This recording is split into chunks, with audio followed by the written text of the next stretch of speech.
I think in the interest of time and having a discussion at the end, we'll move ahead to Clara Cogswell.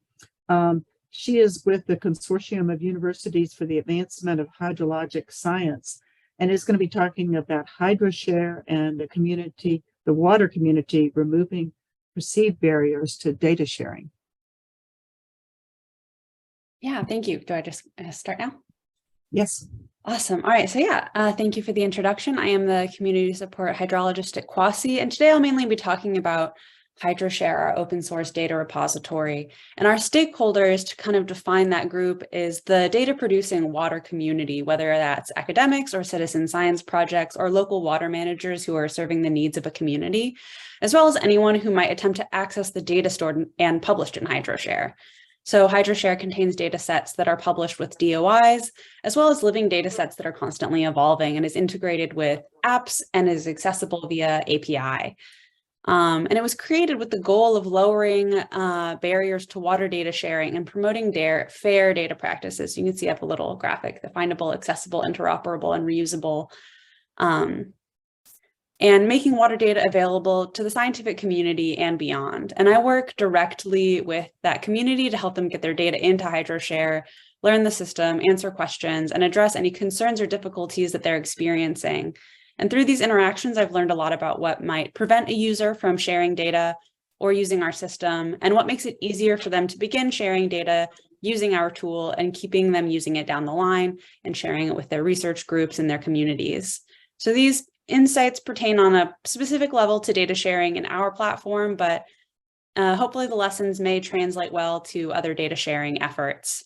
So I'll talk about what these concerns are and how we've been able to ease some of these fears and concerns and remove these perceived barriers to entry and clear a path for users to kind of get the most out of our tool. So the first thing that I often encounter is concern that the system will be difficult to use. And this is a reasonable fear. When people first begin their experience with HydroShare, they often reach out before they even start their data sharing effort in anticipation that it will be very difficult to upload data and share data, or that HydroShare might not be able to accommodate their data needs, or it does not accommodate their use case. HydroShare has many functionalities and integrations that extend beyond simply acting as a bucket for data, and users want to use these functionalities, but sometimes need clear guidance on how to begin. And a lot of that stems from a lack of familiarity and experience with past data sharing efforts where they encountered difficulties like this. Second is concern about data standards. People are concerned that there is some unknown data standard that their data does not conform to, or that there's a large learning curve associated with the system, which is of course a time sink and mentally taxing and difficult to implement in a large research group. There's fear that they'll have to do a massive data manipulation before upload, or completely reformat their data to adhere to a certain data template or standard. And last, there's concern about raw data upload. People also worry that their data is too immature for upload, or that it's in some way not good, or that raw data is not meant to be uploaded. But in fact, we know that there's a lot of value in uploading well-described raw or lightly cleaned data. And not all data needs to be a final product, but people are apprehensive about sharing data that might be perceived as immature. You can go to the next slide. So here are some of the ways that we've found success in, increasing adoption, increasing data sharing, and removing these perceived barriers to entry. One of the most important things has been easy access to resources. Abundant, easy to access, and non-laborious resources and trainings like short videos, prompt responses to questions, and a dedicated forum and recurring trainings on the tool. We found that having these resources in multiple places and formats where answers and learning materials are available caters to more people's needs. The option to either read detailed documentation or watch a short video with closed captions is important, as users are on different timelines and have different learning styles. Second is one-on-one interactions, and we found this really valuable. One-on-one interactions where people can ask questions that pertain to their use case and explore the full tool functionality in a low-pressure setting have been really useful. A low-stakes personal interaction like a small group training or a one-on-one Zoom call and workshops, or a data help desk where people can ask questions on their own time, gives users more freedom to explore the whole range of functionality of a tool and ask questions that they may not in a large group setting, and steer the conversation directly to their use case. Sometimes someone once told me that adoption happens one user at a time, and sometimes people just need someone who's familiar with the system to show them how to do things, and that really is the best help you can offer. This increases user exposure to more than just the surface functionality. And things I often hear are like, I didn't know HydroShare could do that, or that was a way easier than I expected. Often what people are really looking for is directed help from a person who they believe understands their data and their needs. And last, people are looking for reassurance that data can be shared on HydroShare in any format or at any stage of the data lifecycle, and reassurance that there is value in sharing both raw and quality controlled data with robust metadata. HydroShare fulfills a pretty specific role of being a general purpose file agnostic data repository to encourage water data sharing early and often. And once people know that raw data can also be stored in HydroShare and that no strict upload template is enforced, they're able to move forward with data sharing more quickly. We just encourage users to clearly indicate the lifecycle stage of their data by using the robust metadata template that is offered in HydroShare. We do have another data repository called Hydrologic Information System, which does utilize an extremely rigorous upload template and is specifically for time series data. But we find that having a general purpose file agnostic data repository aids in the ultimate good of data sharing early and often. In short, you can create the best tool in the world, but if the resources aren't there to make it easy to use, adoption may be limited. Everyone learns differently. We know this intuitively. And so when it comes to making our tools accessible for our users, we have to put the information out there in a way that meets them where their needs are. And that's been one of the biggest takeaways from my experience, is working directly with our users and our stakeholders. And that's. Well, thank you. That was a really good summary of a pretty big tool. Meghna, am I seeing your hand go up? I was just clapping, but I do have a question too, actually. I'm sorry if it looks like I'm not looking at you. My slides are on I can move my Zoom to my main monitor. It's okay. Can I ask a quick question then? Of course, yeah. Okay. So this is awesome what you all are doing with Quasi and the HydroShare.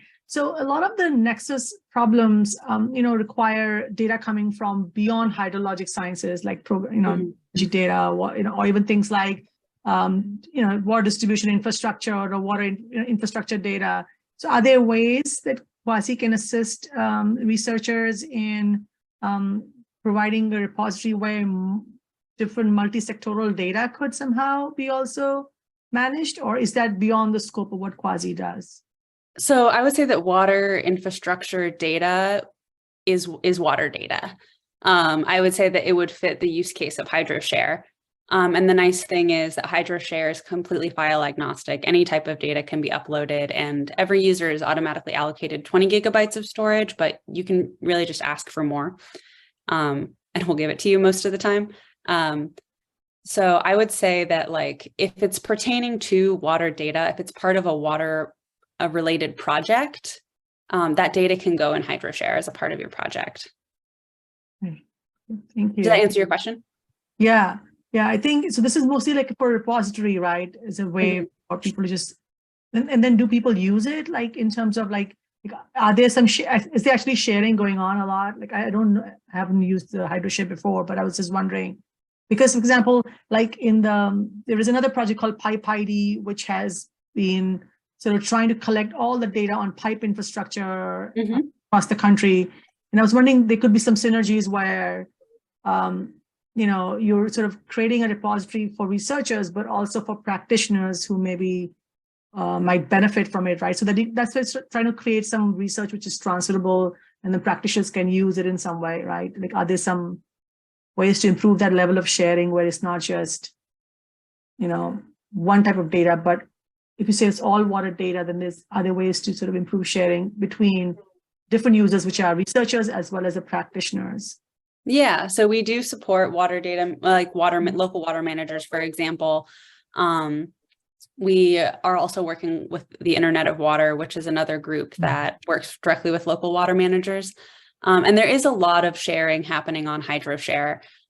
So you can kind of see so you can control who has access to your data at any given stage of its life cycle, but you can also see on a public resource or a published resource, for example, how many times it's been downloaded, how many times it's been visited. And if it has a DOI, meaning it's been published in our system, you can see how many times your DOI has been resolved from outside of HydroShare. And those numbers give us insight into how much HydroShare is being used as a data sharing platform, as opposed to just a repository where you just stick your data and leave it there.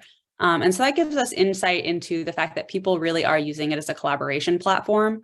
So I would say, yes, the data is definitely being shared. There are some living data sets that are constantly evolving on HydroShare that people or a researcher will say, I have this expansive data set. People regularly request subsets of this data set, and I need some place for it to live where they can access it really easily. That's not just me emailing them like the access to the data. And so those types of data sets live on HydroShare and are regularly accessed and like subsetted or used, for example. Great. Thank you so much for explaining that. That's good. It's some more. Are there any more questions at this point? I have one. You said how important it was to understand the data and the needs of the users. Do you have a formal process for trying to figure that out? A formal process for like evaluating user difficulty or user roadblocks? Yeah, and what their needs are. You said, what they're going to be using this for, why they're interested in this repository. Yeah, so we don't have a currently, Kwasi is a very small team of about 15 people, but we don't currently have a formal process. But if you, for example, email like help@kwasi.org, I'm on the other end of help@kwasi.org. And what I do is I regularly perform kind of evaluations and like binning of the types of questions that we get in relation to our system, and break it down into categories of like what roadblocks are people experiencing, what do they need help with, what are their pain points using the system. And to the best of like our ability, I use that as a proxy for community roadblocks while interacting with the system, though we haven't recently done a community-wide survey of, like, for example, emailing all HydroShare users and asking them to partake in a survey. We really just, so for example, if someone says, I want to use HydroShare for my project, I have a huge amount of data that I need to get into the system, and I need to get shared, I usually meet with them kind of on a one-on-one basis or with their research group and say like, well, what are your needs? And does HydroShare fit your use case? So I'm getting an idea through those interactions. We don't have a formalized process of going back to all of the people who've used our system in a given period of time and assessing exactly what their need was. It's hopefully something we can do in the future, but yeah. There's always more to do. Of course, yeah. And it's of course like another like ultimate good to be able to get to the heart of like what your community needs. Because then you could design the perfect system, right? If you always knew exactly what your community needed. So we're going to keep trying to be able to isolate what those needs are. But then every group is different, and as more users come engaged, they're going to have a little different needs. So exactly, and everyone's use cases are constantly evolving. The data formats are constantly evolving. So we kind of try to keep our fingers on the pulse of what our community is uploading, what they're publishing, and the ways they're using our system. Well, thank you, Clara. It sounds like a really important project and one that will keep going for a while. Yes, yeah, I will. Yes. Okay. Well, that's great.